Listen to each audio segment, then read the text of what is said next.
SSLC പരീക്ഷാഫലം ഇന്ന് വൈകിട്ട് 3 മണിക്ക് പ്രഖ്യാപിക്കും. ഫലപ്രഖ്യാപനത്തിനുള്ള ഒരുക്കങ്ങൾ പൂർത്തിയായതായി വിദ്യാഭ്യാസ മന്ത്രി വി ശിവൻകുട്ടി ന്യൂസ് 18നോട് പറഞ്ഞു.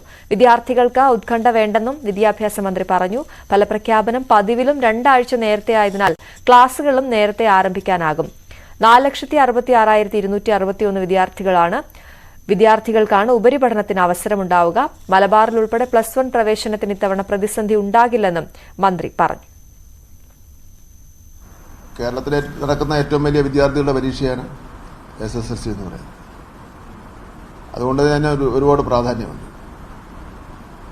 ഒരു വിദ്യാർത്ഥിയെ സംബന്ധിച്ചിടത്തോളം അവൻ്റെ അക്കാഡമിക് ജീവിതത്തിലെ വേർതിരിവ് ഡീവിയേഷൻ ഉണ്ടാകുന്നത് SSLCക്ക് ശേഷമാണ്.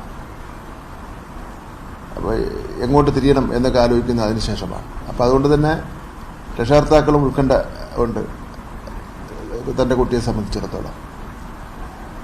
അപ്പം നമ്മുടെ രീതി അനുസരിച്ച് ഏത് പരീക്ഷ ഏറ്റവും നല്ല റാങ്ക് കിട്ടുന്ന ഏറ്റവും ടോപ്പ് റാങ്ക് കിട്ടുന്ന കുട്ടി പരീക്ഷ എഴുതിയാലും ആ കുട്ടിക്കും രക്ഷകർത്താവിനും ഉത്കണ്ഠ ഉണ്ടാവും. റിസൾട്ട് വരുന്നത് ഉത്കണ്ഠ ഉണ്ടാവും. അതൊക്കെ മനുഷ്യ സഹജമായിട്ടുള്ള കാര്യമാണ്. കുട്ടികളാരും അങ്ങനെ ഉത്കണ്ഠപ്പെടേണ്ട കാര്യമില്ല. പിന്നെ അതുപോലെ രക്ഷകർത്താക്കൾ കുട്ടികളെ കൂടുതൽ ഉത്കണ്ഠപ്പെടുത്തേണ്ട കാര്യമില്ല. നീ ജയിക്കുമോ നിനക്ക് എത്ര മാർക്ക് കിട്ടുമോ എന്ന് വീണ്ടും ചോദിക്കേണ്ട കാര്യമില്ല. എന്തായാലും മണിക്കൂറുകൾ മാത്രമാണ് അവശേഷിക്കുന്നത്. ഫലം പ്രസിദ്ധീകരിക്കുന്നതിന് വേണ്ടി പൊതുവിദ്യാഭ്യാസ വകുപ്പ് തയ്യാറാണ്. അതിനുള്ള എല്ലാ ഒരുക്കങ്ങളും തയ്യാറാക്കി കഴിഞ്ഞു. 3 മണിക്ക് പ്രസിദ്ധീകരിക്കാം. 4 മണിയോടുകൂടി കുട്ടികൾക്ക് ഫലം അറിയുന്നതിനുള്ള എല്ലാ സംവിധാനവും ഒരുക്കിയിട്ടുണ്ട്. ഈ പ്രാവശ്യത്തെ ഏറ്റവും പ്രധാനപ്പെട്ട ഒരു കാര്യം ചൂണ്ടിക്കാണിക്കാറുള്ളത് ഒരു 2 ആഴ്ചയ്ക്ക് മുമ്പാണ്, കഴിഞ്ഞ വർഷത്തെ അപേക്ഷിച്ച് 2 ആഴ്ചയ്ക്ക് മുമ്പാണ് ഫലം പ്രഖ്യാപിക്കുന്നത്. ഒന്ന്, ഈ പരീക്ഷ നടത്തിപ്പെന്ന് പറഞ്ഞാൽ ഇത് ഏറ്റവും ശ്രദ്ധിച്ച് ചെയ്യേണ്ട കാര്യമാണ്. കാരണം അതിൻ്റെ പോർഷൻ കംപ്ലീറ്റ് ചെയ്യുന്ന കുട്ടികൾക്ക് അതിന് വലിയൊരു പരിശ്രമം നടത്തണം. അതിനുശേഷം ചോദ്യപേപ്പർ നിർമ്മാണമുണ്ട്.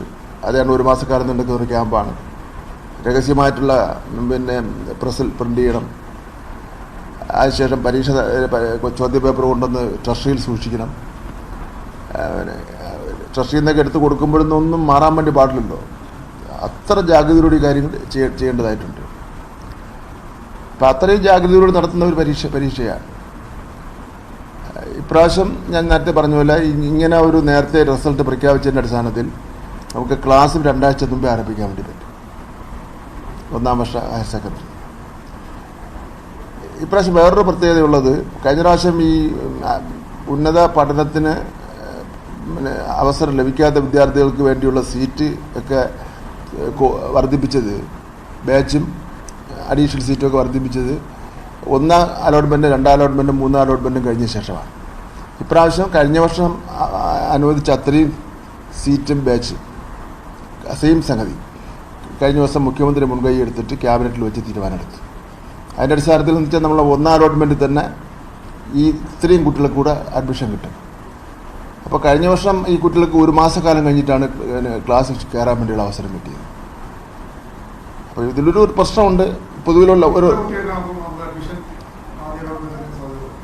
നമ്പർ ഞാൻ കൃത്യമായിട്ട് ഓർമ്മിക്കുന്നില്ല, നോക്കി പറയാം. ഇതിലൊരു ഇതിലൊരു ചില ആൾക്കാർ പ്രശ്നം പറയുന്നത് കേട്ടു ഞാൻ. ബാച്ചാണ് ആവശ്യം. ബാച്ച് എന്ന് വെച്ചാൽ അത് പ്രശ്നം എന്ന് വെച്ചാൽ അത് പുതിയ ടീച്ചറുടെ പോസ്റ്റ് വേണം, അതനുസരിച്ചുള്ള നോൺ ടീച്ചിങ് സ്റ്റാഫിൻ്റെ പോസ്റ്റ് വേണം. അത് എളുപ്പമല്ല. അത് പറഞ്ഞ ശരി തന്നെയാണ്. ഒരു ക്ലാസ്സിലിപ്പോൾ ഒരു 60-65 കുട്ടികളൊക്കെ ചില സ്ഥലങ്ങളിൽ ഉണ്ടാവേണ്ടതായിട്ടുണ്ട്. അത് നമ്മളിപ്പോൾ തൽക്കാലം അഡ്ജസ്റ്റ് ചെയ്യാൻ മാത്രമേ മാർഗം ഉള്ളൂ. അപ്പം ഇത്രയും മുന്നൊരുക്കത്തോടുകൂടിയും ഇത്രയും തയ്യാറെടുപ്പോടുകൂടിയും ഈ കാര്യങ്ങൾ ചെയ്യുമ്പോൾ ഒരു കുറ്റവും കണ്ടുപിടിച്ചില്ലെങ്കിൽ ശരിയാവില്ല എന്നുള്ള നിലയിൽ എന്തെങ്കിലും ഒരു കുറ്റം കണ്ടുപിടിക്കുന്നത് ശരിയല്ല. എല്ലാവർക്കും അറിയാവുന്ന കാര്യമാണ്. ബാച്ചിൻ്റെ കാര്യത്തിൽ അതിൻ്റേതായ ബുദ്ധിമുട്ടും പ്രയാസങ്ങളുണ്ട്. പിന്നെ മറ്റൊരു കാര്യം, നമുക്ക് ഈ തിരുവിതാംകൂർ മേഖലയിലൊക്കെ കുറേ ബാച്ച് ഉണ്ട്. 25 കുട്ടികളും 20 കുട്ടികളൊക്കെ തന്നെ പഠിക്കുന്ന ബാച്ചുണ്ട്. അതെടുത്ത് മാറ്റിക്കൂടി എന്നൊക്കെയാണ് ചോദിക്കുന്നത്. അങ്ങനെ മാറ്റി അത് അവിടെയുള്ള ആൾക്കാർ സമ്മതിക്കില്ലല്ലോ. 25 കുട്ടിയുടെ വിദ്യാഭ്യാസമാണെങ്കിൽ നമുക്കത് ആ കുട്ടിയെ അതിൻ്റെ പരിഗണനയും സമയം കൊടുത്താലും മതിയാവും. ഇപ്പം നമ്മൾ നമ്മുടെ നാട്ടിലെ കാര്യം മാത്രം പറഞ്ഞുകൊണ്ട് വരുന്ന ശരിയാവില്ലല്ലോ. അത് പ്രശ്നം പരിഹരിക്കും. കാരണം ഇതിപ്പം ഹയർ സെക്കൻഡറിയുടെ ഇപ്പോൾ SSLC പാസ്സായ കുട്ടികളെ സംബന്ധിച്ചിടത്തോളം ITI പോകുന്ന കുട്ടികളുണ്ട്, പോളിടെക്നിക് പോകുന്ന കുട്ടികളുണ്ട്, അതുപോലെ വൊക്കേഷണൽ ഹയർ സെക്കൻഡറി, ഞങ്ങളുടെ തന്നെ വൊക്കേഷണൽ ഹയർ സെക്കൻഡറിയിൽ പോകുന്ന കുട്ടികളുണ്ട്, മറ്റ് മെഡിക്കൽ കോഴ്സ് ഉണ്ടല്ലോ, ധാരാളം പേര് അതിൽ പോകുന്നവരുണ്ട്. അതെല്ലാം കൂടെ വെച്ച് നോക്കുമ്പോൾ നമുക്ക് പിന്നെ പ്രശ്നം ഉണ്ടാവില്ലെന്നാണ് എനിക്ക് തോന്നുന്നത്. പ്രശ്നം ഉണ്ടെങ്കിൽ തന്നെ അത് പരിഹാരം കാണും. ആകെയുള്ളൊരു പ്രശ്നം വെച്ചാൽ പുതിയ ബാച്ച് അനുവദിക്കുമ്പോൾ ഉണ്ടാകുന്ന ബുദ്ധിമുട്ടിൻ്റെ ഒരു പ്രശ്നമുണ്ട്. അത് പൊതുവിൽ നമ്മൾ എല്ലാവരും സഹകരിച്ചാൽ മാത്രമേ ആ കാര്യത്തിൽ മുന്നോട്ട് പോകാൻ വേണ്ടി പറ്റൂ.